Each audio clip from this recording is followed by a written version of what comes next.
Amém. Graça e paz, irmãos. Boa noite. Vamos perder tempo não hoje. Abra a Bíblia aí em Juízes, capítulo 2.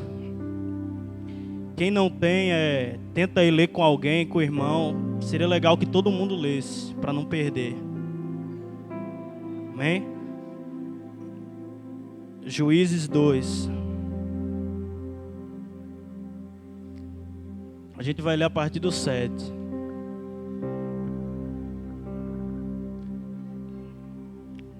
Quero falar hoje sobre quando o povo de Deus ele foi roubado ali.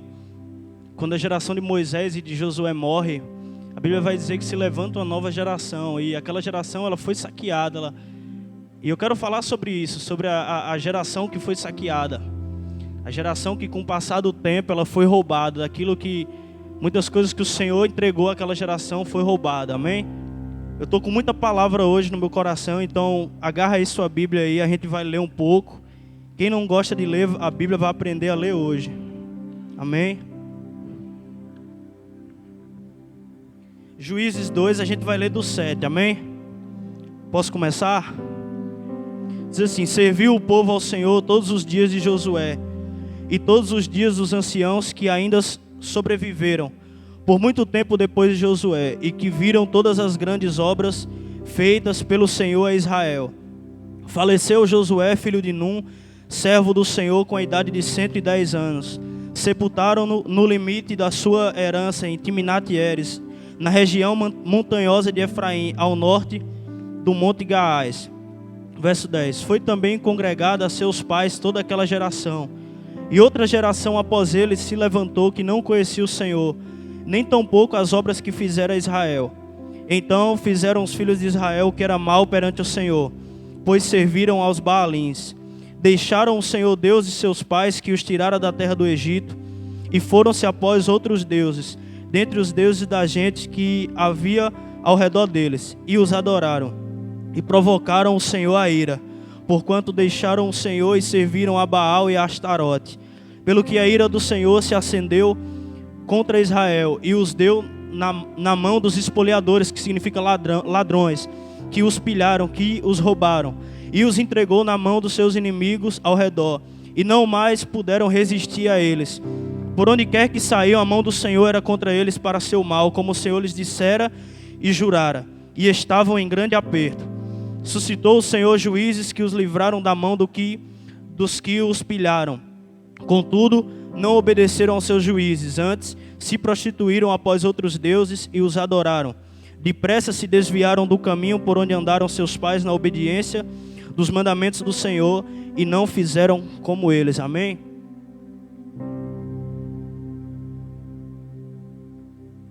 Só até aí. A Bíblia vai falar que a geração de Moisés e de Josué foi uma das gerações que mais viram a glória de Deus. Eles viram o mar se abrir, eles atravessaram o Jordão a pé enxuto, eles viram carne descer do céu, eles viram águas amargas se tornar doces.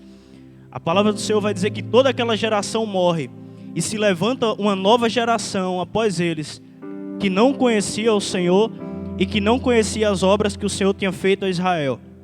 Eu quero que você segure aí, deixe sua Bíblia aberta, a gente vai ler, tem muita coisa para falar aqui, a gente vai ler por pontos. Eu quero começar falando sobre isso. Toda aquela geração que viu a glória de Deus morreu, e nasce outra que não conhecia o Senhor. E como eu disse no início, que essa geração é muito parecida com a geração de hoje. Há uma nova geração no Evangelho, há uma nova geração de denominações dentro da casa de Deus que tem se levantado, que não tem conhecido o Senhor. E o interessante, quando a geração não conhece o Senhor, ela só faz o que é mal. A geração de Josué morreu, a geração de Moisés também morreu. E aí se levanta uma geração que a Bíblia diz que não conhece o Senhor, e eles fazem o que é mal. E assim é hoje, você para ver o Evangelho de um todo, você vê que muitas coisas más estão sendo feitas no meio do povo de Deus. Parece que as pessoas pararam de ler a Bíblia, ou sabem e não querem praticar a palavra. Mas o Senhor, Ele quer nos levantar. A palavra de hoje, eu quero falar hoje sobre uma geração que foi saqueada, mas também que ainda há esperança, amém? No livro de Jó fala, ainda há esperança para a árvore que foi cortada. Ao cheiro das águas ela vai brotar, amém? Ela vai vir ainda que haja pecado, mas ainda tem esperança para aqueles que se desviaram do Senhor e do seu caminho.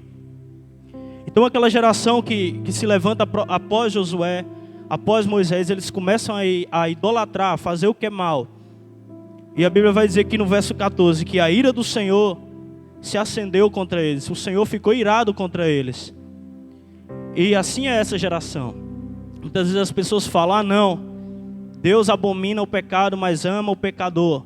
A Bíblia fala no Salmo 7, verso 11, que Deus é um justo juiz que sente indignação todos os dias. Eu acredito que a ira do Senhor não é sobre o pecado só, é sobre muitas pessoas também. Porque a Bíblia aqui vai dizer que no verso 14, que o Senhor ficou irado contra Israel. A Bíblia não está dizendo que Deus ficou irado só contra a idolatria, mas foi contra o povo. Porque o povo sempre buscava um caminho mau. Para aqueles que vai ler os profetas, a bronca de Deus sempre vai ser com o povo dele. A bronca de Deus sempre vai ser, o meu povo deixou o meu caminho. E não é diferente hoje.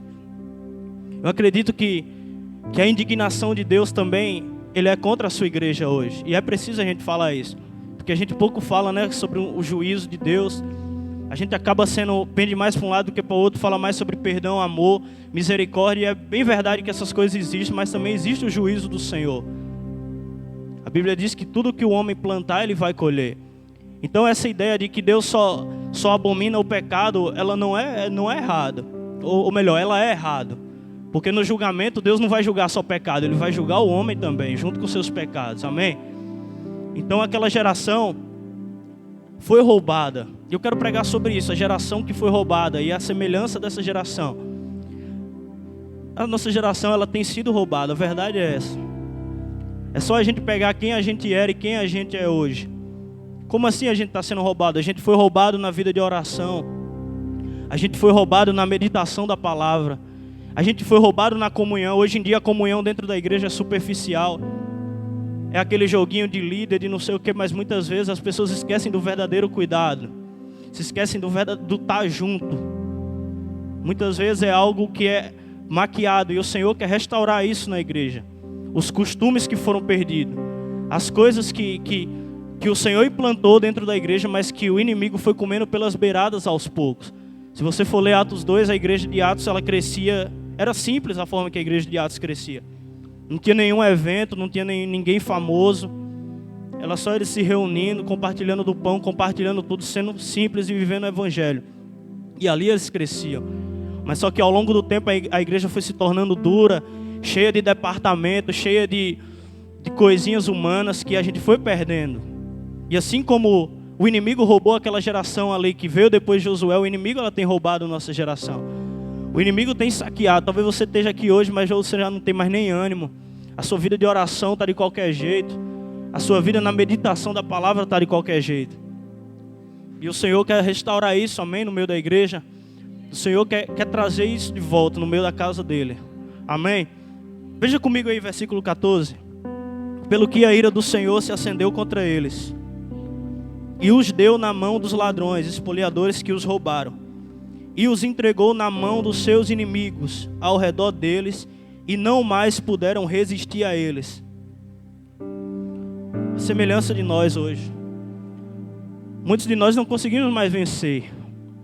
Muitos de nós temos tropeçado em muitas coisas por conta do pecado, e aquela geração não foi diferente. Aquela geração, ela andou tanto na idolatria, andou tanto no pecado, que eles não conseguiam mais resistir ao inimigo. E assim é no nosso meio, a gente parece que não resiste mais ao inimigo. Qualquer coisa a gente perde, a gente não consegue mais romper. Por que de tudo isso? Porque o Senhor, Ele, de fato, Ele tem permitido coisas acontecerem. Porque Deus permite, porque tem pecado, meu irmão. 2 Crônicas 7,14 diz: se o meu povo que se chama pelo meu nome se humilhar, orar e me buscar e se converter, então eu ouvirei dos céus, perdoarei os pecados e sararei a terra. Então se a terra está doente é porque não houve conversão, amém? Se a terra está doente, se o inimigo está prevalecendo, é porque tem alguma coisa errada. Porque o Senhor nos manda a gente fugir do pecado. É um tempo a gente muitas vezes fala em tantas coisas, mas se esquece do pecado. Muitas vezes eu estava compartilhando isso com o Ronaldo, com o Rosenberg, eu falei, hoje em dia parece que o diabo não existe mais, as pessoas não falam mais do diabo. E o inimigo, ele tem roubado isso dentro da casa do Senhor. aos poucos, e aí o povo vai perdendo a sensibilidade quando vê tá todo mundo indo para um lugar que o Senhor não mandou ir. As pessoas estão fazendo coisas que Deus não mandou fazer. E o interessante é que as pessoas vão se tornando duras e orgulhosas, e quando alguém as repreende, quando alguém prega o verdadeiro evangelho, ela chama o cara de rebelde e que quer falar mal da igreja A ou B. Mas nosso alvo não é destruir nem pessoas e nem igreja A ou B. A gente pregar o evangelho da verdade, amém? Ainda que isso incomode, a gente tem que falar a verdade, ainda que pessoas não gostem. Muitas vezes a gente está evitando problema. Como assim evitando problema? A gente deixa de falar a verdade porque sabe que falando a verdade vai causar alguma coisa, então a gente deixa de falar. Não quero problema com o irmão, não, deixa eu aqui na minha. E aí a gente não fala, vai vivendo uma vida omissa. Meu irmão, quem vive de omissão vai atraindo frieza para a sua vida. Tem muita gente que é assim, não, mas não sou eu não que faço, quem faz é ele. Mas muitas vezes tu tá lá, tu não faz nada. Tá sendo cúmplice. E a Bíblia diz, olha, não seja cúmplice nas obras das trevas. Amém? Aquela geração, ela foi sendo roubada. E quando eu vi esse texto, eu assemelhei muito com a geração de hoje. Quantos de nós orávamos muito? Hoje em dia a gente não consegue orar nem meia, nem uma hora direito. Quantos de nós orávamos na madrugada e hoje em dia a gente não consegue mais? A gente consegue ficar no WhatsApp, mas na oração não. Quantos de nós, como pegava a Bíblia, passava horas e horas ali estudando e parecia que a hora voava? Hoje em dia a gente não consegue nem ler a palavra direito. A gente não sabe mais de nada. A gente parece que o inimigo ele passou uma borracha na nossa mente. Ele colocou uma doença aqui nesse povo chamada apostasia, que tem acontecido hoje. Se você for ler o livro de Juízes, é um livro só assim. A primeira vez que eu li esse livro, eu fiquei, meu Deus, que o Senhor não mata esse povo? O lado do homem, o lado do carne. Porque se você for ler, vai ser só assim. O povo pecava, aí se arrependia e Deus vinha. Aí o povo voltava de novo a fazer as mesmas coisas. E assim tá, gente. A gente cai, aí vem para a igreja, chora, ora um pouquinho, sente alguma coisa e volta. Volta a fazer a mesma coisa de novo. E Deus está sempre ali. E isso que a gente acabou de ler é o que está acontecendo na igreja. Se você pegar, medite nesse texto em casa, você vai ver. A palavra vai dizer que eles não puderam mais resistir. Eles perderam a força. E hoje em dia a gente está assim, o povo cristão está se tornando um povo preguiçoso. Se você for olhar, antigamente a gente tinha mais disponibilidade para lutar, para ganhar almas, para ir para a rua. Hoje em dia a gente quer ficar deitado em casa. Não, irmão, vamos orar ali, fulano de tal, vamos orar ali com os irmãos. Não, deixa eu orar em casa aqui mesmo. É o mesmo Deus. E o interessante é que a gente usa a Bíblia ainda. Muitas vezes a gente é como o diabo, irmão. A gente quer usar a Bíblia para defender a gente. Foi isso que o diabo fez. Ele usou a Bíblia. E tome cuidado, querido. Muitas vezes as pessoas estão pegando versículos soltos só para se defender. Não, deixa aqui eu ler a Bíblia em casa aqui mesmo. É a mesma coisa, é o mesmo Deus. E aí a gente vai perdendo a comunhão. A gente vai perdendo aquele amor, aquele prazer que a gente tinha com os irmãos. E aí o mundo começa a nos atrair. Se você for ler o Salmo 1, que é muito conhecido, a Bíblia vai dizer que antes o seu prazer está na lei do Senhor e na sua lei medita de dia e de noite. E assim o seu caminho é próspero. Então por que a gente não tem prosperado, a gente não tem rompido, não tem crescido? Porque a gente já perdeu o prazer no Senhor. Tem gente que fala, a hora que Deus ouve, nem toda oração Deus vai ouvir. Você não é um escravo de Deus, você não é um... Deus não está pagando você para você servir a Ele, você tem que ser por prazer. Tudo que não é feito por prazer no Senhor, Deus não recebe, meu irmão. Por isso que Jesus fala, olha, se vocês fazem o que eu vos mando, já não chamo de servo, mas sim de amigo. Porque quando a gente é amigo de alguém, a gente faz pela amizade, né? Não é verdade? Não é verdade, Cezinha? Quando a gente é amigo, a gente faz pela amizade, mas o servo não. Eu vou, mas tu vai me pagar quanto? E muitas vezes a gente está assim, negociando, cara. A gente está como aquele filho pródigo, aquele outro filho, o irmão do filho pródigo que ficou em casa, que ficou emburrado porque o outro filho ganhou um novilho, sendo que ele já tinha tudo. Mas ele ficou ali brigando por um novilho. E a gente não entende que a gente já tem tudo. E a gente tem muitas vezes sido egoístas. Essa é a palavra certa. A gente tem se preocupado conosco. A gente só se preocupa em dinheiro, em boas roupas. E o nosso irmão do lado está indo para o buraco e ninguém faz nada. Ninguém fala nem num simples oi no WhatsApp. Ninguém liga, nada. O discipulado dentro da casa de Deus, ele tem morrido. O verdadeiro discipulado. Não o discipulado opressor. Mas ele tem morrido aquela questão de você estar do lado da pessoa, você caminhar com ela, você erguer ela quando ela está mal. Muitas vezes tem pessoas que só têm amigos que são santos, né? O cara tropeça um pouquinho, já não é mais seu amigo. Não, meu irmão.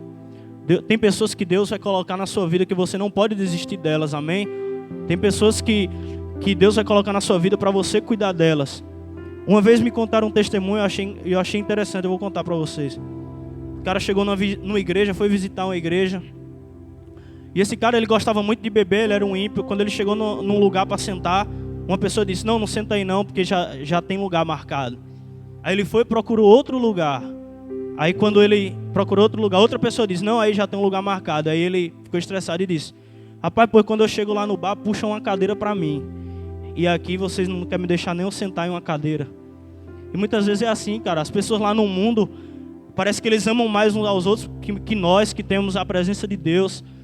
Lá fora eles matam e morrem uns pelos outros, meu irmão. Se você ligar, ei, velho, tô precisando de dinheiro porque eu quero beber. Uns dá até cartão, dá tudo.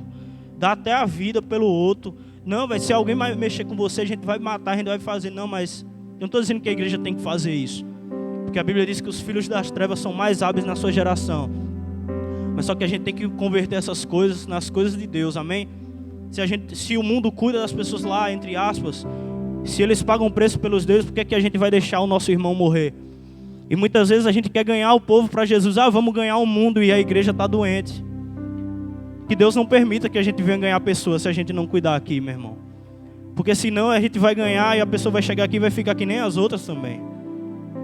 E aí a gente vai só fazer número. O reino de Deus não é número, meu irmão. Muitas pessoas estão confundindo inchaço com crescimento. Inchaço não é crescimento. Ele tem uma aparência de crescimento, mas não é. E muitas vezes a nossa vida com Deus é assim, está inchando, tem número, tem aparência, mas não tem a essência do Evangelho.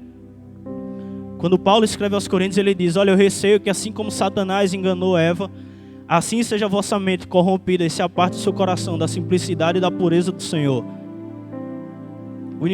O Senhor falou comigo, um dia desse eu estava no curso, e o Senhor me mostrou essa palavra, o Senhor começava a ministrar, que o inimigo ele estava querendo me seduzir. E como é que o diabo ele quer seduzir aqui, meu irmão?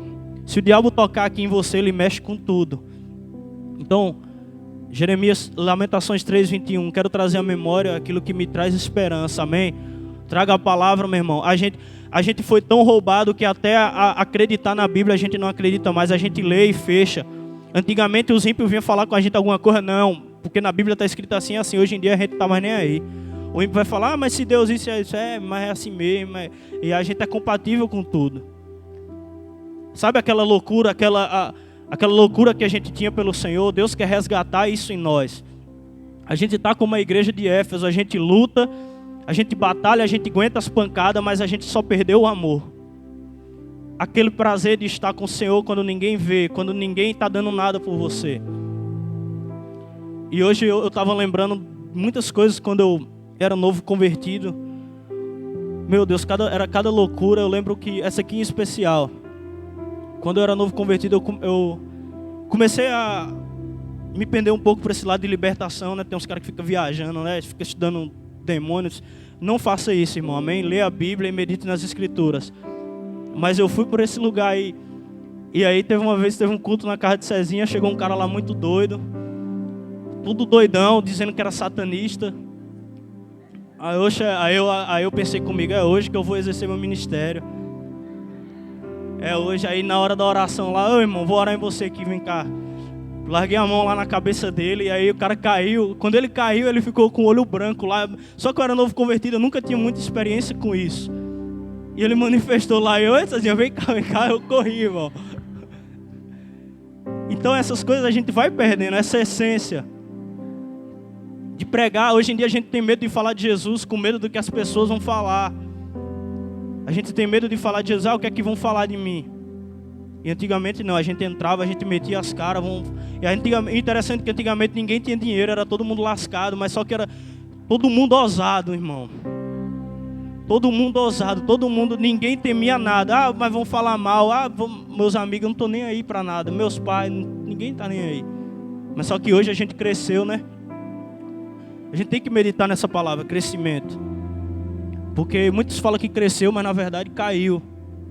Muitos que depois que tiveram uma prospecção, que depois que foram levantados, que começaram a ser vistos, começaram a cair. Por isso que Deus, quando quer levantar um homem, Ele sempre esconde aquele homem. Com Elias foi assim, com João Batista foi assim, olha, se esconde, para você não perder sua essência, para você não perder. E esse é o chamado do Senhor para nós, amém? Voltar à essência. Essa palavra aqui, irmão, ela é para mim. Eu tô lutando contra mim com essa palavra, porque eu preciso voltar. Eu sei do lugar de onde eu saí no Senhor e de que eu posso fazer. Muitas vezes a gente deixou um lugar e a gente acha que é impossível voltar para aquele lugar. Quando a Bíblia fala no primeiro amor, não é para você voltar a fazer o que você fazia quando você tinha 1 ano de crente. É para você voltar como era lá no Éden. É para você fazer o que nunca fez. Porque tem gente que diz que aceitou Jesus, mas nunca amou Jesus de verdade. Hoje em dia até a conversão dentro da casa de Deus está algo estranho, irmão. É uma pressão psicológica. Quem quer aceitar Jesus, aí o outro vai lá, bora aceitar Jesus, senão você vai para o inferno. Aí o cara vem para frente. Diz que aceita Jesus, eu não sei. Fica 1 ano dentro da casa de Deus, escutando música do mundo, se prostituindo, eu não sei que conversão é essa. A minha Bíblia diz que quando o Espírito Santo vem, ele regenera e restaura o homem. Aquilo que você amava lá no mundo, você já não vai amar mais. E é isso que Jesus falou para Nicodemos. Tem muito crente na igreja hoje como Nicodemos. O cara é mestre, mas só nunca nasceu de novo. Ele sabe tudo, ele só nunca experimentou o novo nascimento. E aí Nicodemos, quando o Senhor Jesus vai conversar com ele, ele não entende nada. Olha, é preciso, importa nascer de novo. Nicodemos, o que é isso? Vamos voltar para o ventre da mãe? Não, Nicodemos, não é isso. Você é mestre de Israel e não entende. E aí a gente entrou nesse lugar de conhecimento, mas aquela do relacionamento com Deus a gente foi perdendo. A igreja hoje está cheia de críticos, irmãos. É crítica para tudo quanto é lado. E quando há crítica demais, a adoração vai embora, o fluido do Espírito vai embora. Eu não estou falando aqui que a gente vai ter que ser cúmplice com coisa errada, amém? Mas que a gente tem que se colocar no nosso lugar, amém? Muitas vezes a gente fala e não faz nada. A gente tem um discursozinho bonitinho. Tiago 3, verso 1 diz: irmãos, não se tornem muitos de vocês mestres, porque há de vir sobre vocês um juízo maior. A gente precisa conhecer sim a palavra, mas conhecer sem praticar, ela vai trazer um juízo. Eu estava falando isso com o Ronaldo. Ronaldo, a palavra que está sendo pregada no nosso meio, ela pode tanto nos salvar como nos condenar. Como é que alguém aqui vai chegar no último dia diante de Jesus e vai dizer: Senhor, eu não sabia? Como que tu não sabia, meu filho? Todo domingo você estava lá ouvindo.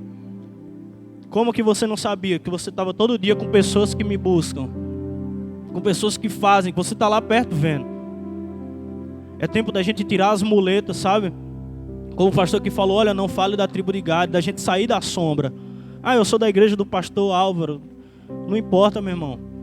Você é da igreja do pastor. Está na hora da gente levantar um altar ao Senhor. Preguei essa semana lá, quarta-feira, no culto. Quando Pedro ele nega Jesus, antes dele negar Jesus, a Bíblia vai dizer que Pedro se sentou num lugar e começou a se esquentar numa fogueira que outras pessoas tinham acendido.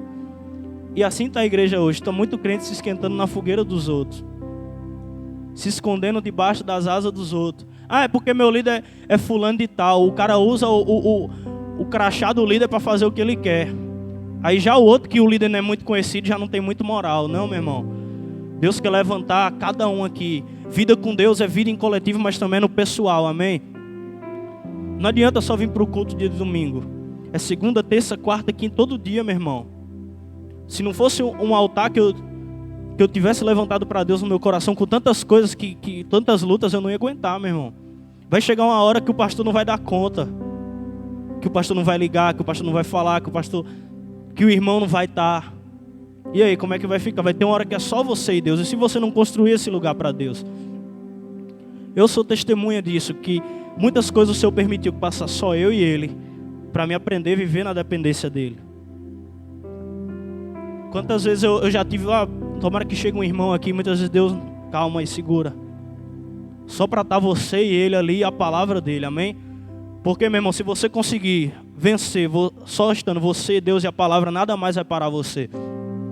Porque quando os homens abandonar, quando as pessoas falar mal, vai estar você e Deus ali. Porque Deus, Ele nunca vai abandonar, amém? E a palavra dEle sempre vai estar ali. Amém? Verso 15 diz assim: por onde quer que saiam, a mão do Senhor era contra eles, para seu mal, como o Senhor lhes dissera e jurara, e estavam em grande aperto. Verso 16. Suscitou o Senhor juízes que os livraram da mão dos que os pilharam. Segura aí. Nesse verso 16 eu vejo aqui a misericórdia de Deus. Ainda que esteja tudo errado, meu irmão, Deus, Ele quer dar uma nova chance para você. Ainda que esteja tudo errado, ainda há misericórdia. Essa palavra não é uma palavra de condenação, amém? Às vezes as pessoas veem alguém falar uma verdade ou algo que está errado dentro da igreja e acham que a gente quer destruir a igreja ou quer destruir pastor A ou B, mas não é isso. A gente precisa sim pregar a verdade, mas Deus é um Deus de misericórdia, amém? A gente prega a verdade, mas a gente prega esperando que haja uma mudança. A gente fala esperando que um dia essa pessoa, alguém ou alguma pessoa abra o coração para aquilo que Deus está falando. E ali o Senhor levanta juízes que o livrou aquele povo da mão dos ladrões. E assim é hoje. Quem são os juízes? Juízes naquele tempo eram homens que tinham uma unção para trazer um julgamento, para trazer um juízo. A palavra juiz é isso, aquele que traz o julgamento. Eles eram guerreiros, homens que lutavam. E assim o Senhor quer nos levantar como juízes, amém? Não que vai julgar pessoas, mas como guerreiros. É um tempo de guerra, irmão. Na verdade, esse é um tempo de guerra, não é mais tempo de andar por sentimento. Eu se der vontade, eu estou orando. Se não der, eu estou orando também. Eu estou assim. Se der vontade, eu leio a Bíblia. E às vezes, quando não tenho vontade, eu também leio. Eu não estou andando mais por sentimento. Estou buscando não andar mais por sentimento, amém? Porque muitas vezes é assim. Se você for esperar sentir, você nunca vai sentir, meu irmão. Sua vontade é ir dormir, é ir fazer outra coisa. Amém? É tempo da gente se levantar como guerreiros. A Bíblia vai dizer que um dos guerreiros de Davi, Eleazar, ele lutou tanto que ele ficou com a mão cansada. E a palavra do Senhor vai dizer que ele pregou a mão na espada. Literalmente, a mão dele pregou na espada. E ele continuou a lutar. E a Bíblia vai dizer que a mão dele estava cansada. Talvez você esteja cansado, meu irmão, mas não é tempo de largar a espada. Perseverança é isso, é você continuar mesmo cansado, você continuar desanimado. Porque, infelizmente, alguns têm pregado um evangelho que é só vitória, que é só bênção. Não, meu irmão, tem dia que você vai chorar. Tem dia que parece que Deus sumiu. Tem dia que parece que sua oração não está valendo nada. Parece que você lê a Bíblia, você vira para um lado e para o outro, não tem nada ali para você. Parece que Deus não quer falar com você. Mas é tempo de fazer como Eleazar, amém? Mesmo quando sua mão estiver cansada, você está ali guerreando. Abra comigo sua Bíblia em... Aonde, meu Deus? Em 2 Timóteo. 2 Timóteo capítulo 2.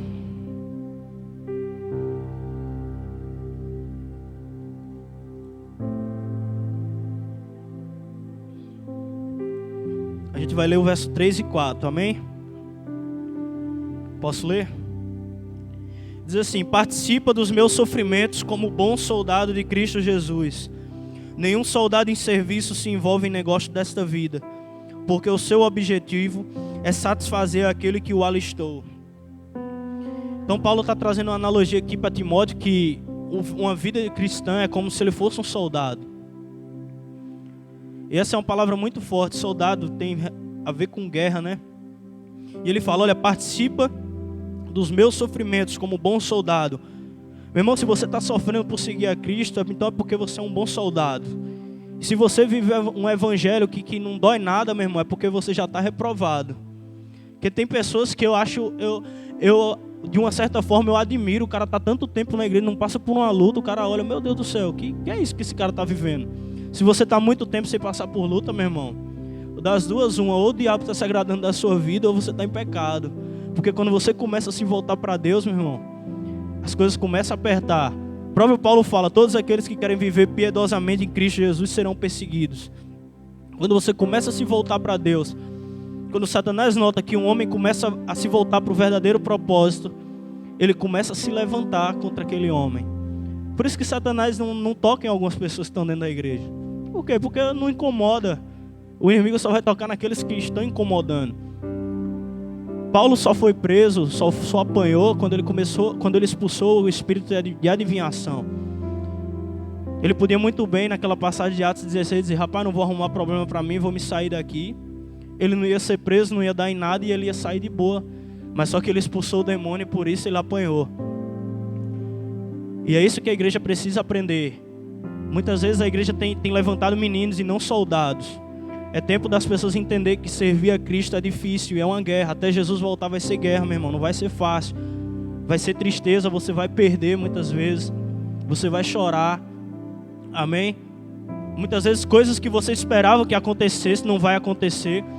Porque algumas pessoas falam para nós como se o evangelho fosse algo recompensado na terra. Não, tu vai fazer isso para Deus e isso, mas Deus vai te honrar. E aí a honra nunca vem. Tu vai para o culto. Aí como é que é a honra na nossa cabeça? A honra é o dinheiro, o salário aumentado, o nome, carro do ano. Aí a honra nunca vem. E a gente começa a ficar triste e achar que Deus é errado. Paulo escrevendo aos Coríntios fala: se esperamos em Cristo só nessa vida, somos os mais infelizes de todos os homens. Amém? Se a gente espera em Deus só nessa vida, você é um infeliz, meu irmão. Se o evangelho que você serve só serve para essa vida, você é um infeliz. Você está no lugar errado. Porque o evangelho, a finalidade dele não é para essa terra, é para a eternidade. Amém? Só que a igreja já se esqueceu da eternidade. Alguns vivem como se Jesus não fosse mais voltar. A gente se esqueceu daquela palavra: não ajuntem para vocês tesouro na terra, mas juntem tesouro no céu. E até aqueles que muitas vezes buscam ser remanescentes, por falta de influências, começa a olhar para essas pessoas materialistas e avarentas e começa a ir também. Tem muita gente boa se perdendo, meu irmão. Tem muita gente que eu vi, que eu conheço, que eram excelentes homens de Deus, que eu olhava que para mim era exemplo, mas que foram se deixando levar. E hoje estão aí, vivendo do jeito que quer. E a gente tem que tomar cuidado com isso. Aquele povo, o povo de Israel, ele apostatou de fato. E a gente tem que ter cuidado para não abandonar a nossa fé. O que o diabo quer fazer é isso, é que a gente abandone a fé, que a gente esteja dentro da igreja, mas não acredite mais em nada. E o interessante, irmão, que incredulidade, você pode acusar o diabo de tudo, que ele é ladrão, que ele não presta, mas uma coisa que ele não tem é incredulidade. E é triste dizer isso, mas o diabo acredita mais na palavra do que muito crente. A grande verdade é essa, porque a Bíblia, Tiago fala: vocês creem que Deus é um só, fazes bem, até os demônios creem e tremem. Eu falei isso um dia, Ronaldo, num culto de quarta, que o diabo está se preparando para a volta de Jesus. Sabia disso, que o diabo está se preparando para a volta de Jesus e tem crente que não está?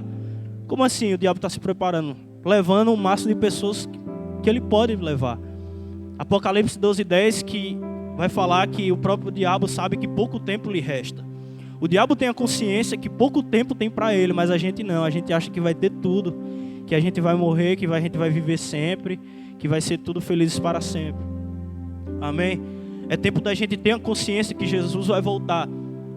Paulo, quando ele escreve a Timóteo, ele fala: alguns que rejeitaram a fé e a consciência vieram a naufragar na fé. É tempo da gente examinar o que se passa na nossa cabeça. Porque quando o diabo ele corrompe um homem, muitas vezes o homem ele não sabe. Quando ele vê, ele já está corrompido, ele não acredita mais em nada. Ele vai relevando tudo, a vida de oração dele está jogada. E aí, meu irmão, a gente precisa colocar essa lenha. A Bíblia diz que o sacerdote a cada dia. Verso 4 ele fala: nenhum soldado em serviço se envolve em negócio dessa vida. Sabe por que a gente está tão envolvido com esse mundo? Porque nós já deixamos de ser soldado em serviço. Porque um soldado em serviço não se envolve com o negócio dessa vida.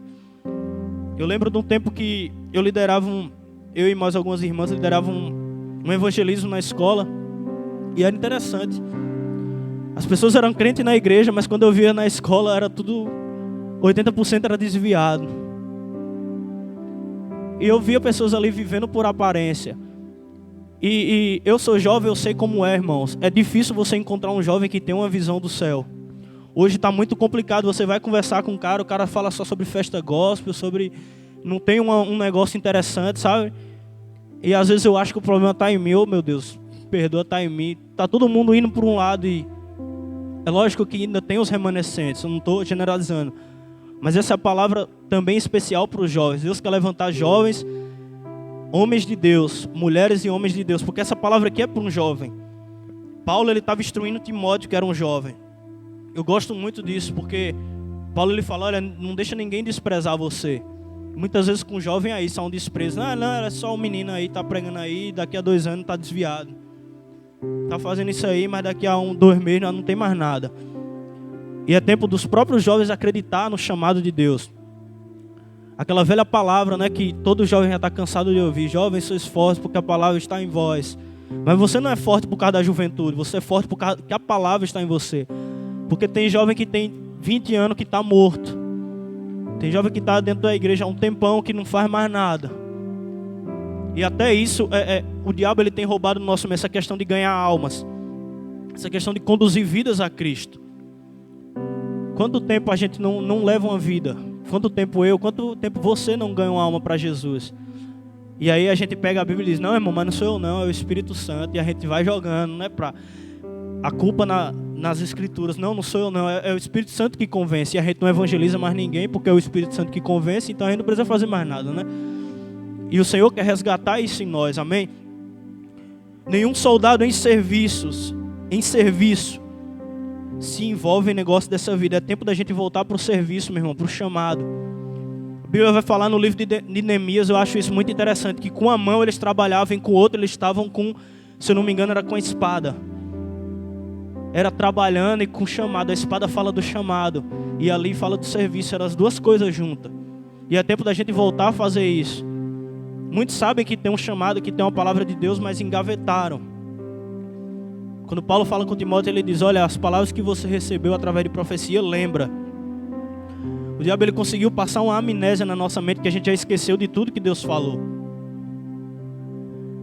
Essa é uma noite para você se lembrar de cada palavra, de tudo que Deus falou já com você, e de você lutar para voltar. Não vai ser fácil, irmãos.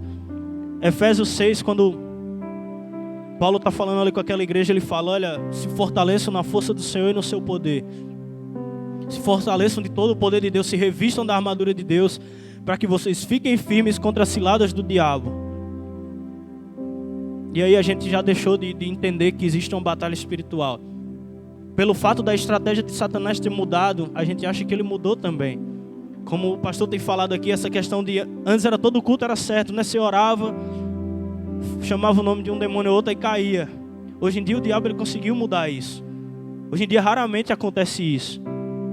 E aí ele mudou a estratégia. Como é que ele está trabalhando? Colocando desesperança. Essa palavra que a gente leu em Juízes fala que aquele povo foi roubado e a gente foi roubado na esperança. É só a gente olhar a nossa fé de hoje, a fé que a gente tinha. A fé que a gente tinha antes, a gente olhava e dizia, não vai dar certo, tá tudo dando errado, todo mundo falando mal, não vai dar certo. Hoje em dia a gente não, já era.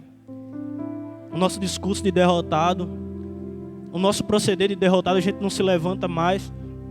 Até para dizer Jesus te ama para alguém está difícil hoje. Jesus tem um propósito na sua vida. A gente já não faz mais isso. Isso é uma maneira básica de evangelizar, né? A gente já não faz mais isso. As pessoas nem sabem que a gente é cristão. As pessoas no colégio nem sabem mais quem a gente é. A gente vive muitas vezes escondendo aquilo que Deus colocou em nós. Quando Pedro estava lá com aquele povo, as pessoas diziam, você também é um deles, que eu já vi você andar com eles. Mas Pedro, não sou eu não. E a gente está assim, meu irmão. Mas só que ele tinha dito para Jesus, olha, eu estou pronto para ir contigo tanto para a morte, como para a prisão. Só quando eu estava no meio dos crentes, quando eu estava no meio da luz. E muitas vezes ser luz aqui dentro é muito fácil. Ser luz aqui dentro é muito fácil. Fazer a diferença aqui é muito fácil. E Pedro era assim. Pedro, não, Jesus, pode deixar que a gente está junto. Mas na hora do vamos ver, ele caiu fora. E o Senhor quer levantar crentes assim, disposto a ir para a guerra, com essa unção de guerrear, de mesmo estar desanimado, continuar ali firme. Essa unção é necessária para os nossos dias. É um tempo de guerra, meu irmão. É um tempo que o povo está desanimado, está dentro da igreja, ouve a palavra, mas passou da porta, já era. É como a parábola do semeador. Ouve e recebe com alegria, mas vindo as tribulações, as angústias, se esquece da palavra. E a gente está assim, a gente ouve a palavra, a gente sai, não, hoje eu vou mudar, amanhã, aí segunda-feira volta a mesma coisa. É tempo da gente ser uma terra, um solo fértil, amém? Que recebe a palavra, que retém e que vai prosperar em cima daquilo que Deus falou conosco, amém? Abra comigo aí em Lucas, eu já vou terminar já. O pastor pode vir para cá. Lucas, deixa eu olhar aqui, Lucas 22.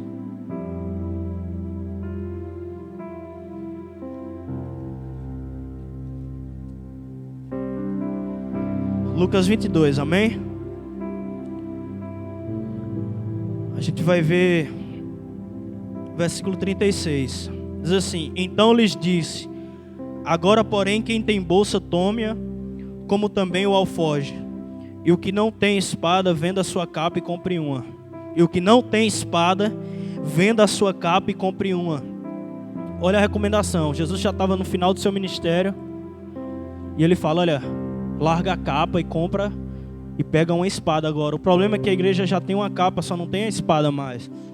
O problema é que a gente conseguiu passar uma imagem de homens de Deus, mas a espada a gente já largou. É tempo de pegar a espada. Eu compartilhei isso com o Rosenberg. Tive uma segunda-feira que eu estava orando e o Senhor me mostrou uma espada empoeirada. Eu tive uma visão quando eu fechei os olhos, uma espada empoeirada. É tempo da gente tirar a poeira, meu irmão, da espada, a gente voltar a lutar. Alguns já se entregaram, meu irmão. Volta a lutar. Deus ainda vai dar ainda tem outras chances para você, amém? O nosso Deus é um Deus de misericórdia, amém? Jesus, quando ele veio à terra, ele diz: olha, eu não vim para condenar o homem. A religião que quer condenar. Ainda tem uma palavra para você. Ainda há esperança. Na verdade, essa palavra que tem que brotar no nosso coração é esperança. Porque a gente já acha que, por muitas decepções, por muitas coisas que já deram errado na nossa vida, a gente acha que vai dar tudo errado. A partir das coisas que você passou, você pode deixar seu coração endurecer ou você usar aquilo para você ser alguém mais forte. Amém? Você sempre vai ter o direito de escolher se você vai deixar se ser derrotado ou não. É um tempo da gente se reerguer, amém? Deus está disposto a entregar na nossa mão aquilo que muitas vezes nós negligenciamos por falta de responsabilidade ou então até por pecado. Deus está disposto a fazer outra vez, como diz aquela canção. Está disposto a fazer outra vez. Se você for ver em toda a Bíblia, Deus foi fazendo outra vez. Quando Adão pecou, Deus fez outra vez. Quando Noé errou, Ele fez outra vez. Quando Abraão errou, Ele fez outra vez. Quando todos os homens erraram, Ele fez outra vez. Quando os reis de Israel fez errado, Ele fez outra vez. E Ele está disposto a fazer outra vez, amém? Vamos ficar em pé? Não perca o foco dessa palavra. Feche seus olhos. Levante uma oração ao Senhor, uma adoração. Que você não perca esse momento de reflexão, de adoração a Ele. Um momento onde você vai orar e pedir para o Senhor pegar o seu coração de novo. Nesse momento é uma hora de você orar e pedir: Deus, me faz voltar para aquele lugar, me dá força, Senhor. Me dá força para me ser aquele cara que eu era, aquela mulher que eu era, Deus. Que não tinha medo de ninguém, Senhor. Que eu era ousado, Senhor. Que eu pregava, que eu ia, Deus. Que mesmo quando não me chamava, eu estava lá. Levante um altar de adoração ao Senhor. Deixa o Senhor pegar você por dentro, amém? O Senhor vai liberar sobre nós essa noite restauração, amém? Na vida devocional, na vida com Ele. O Senhor, novamente, Ele vai pegar nosso coração e dispor nosso coração para temer a Sua palavra. O Senhor vai colocar novamente esperança no nosso coração. Aquele que perdeu a esperança, que em nome de Jesus receba de volta. Aquele que já teve a sua fé abalada, eu profetizo em nome de Jesus uma restauração na fé. Aquele que teve a sua vida com Deus roubada, meu Deus, entrega de volta nas mãos dessa pessoa, Deus. Uma vida na palavra saqueada, meu Deus, que o Senhor esteja entregando de volta. Que o Senhor venha com sua glória novamente sobre a sua igreja, Deus. Que o Senhor injete esperança no meio do teu povo, Deus. Arrependimento e esperança, Deus. Porque o arrependimento não é para a morte, Senhor, e sim para a vida. Manifesta a sua graça no nosso meio, Senhor. Aquele que está no nosso meio cansado, renova ele, Deus.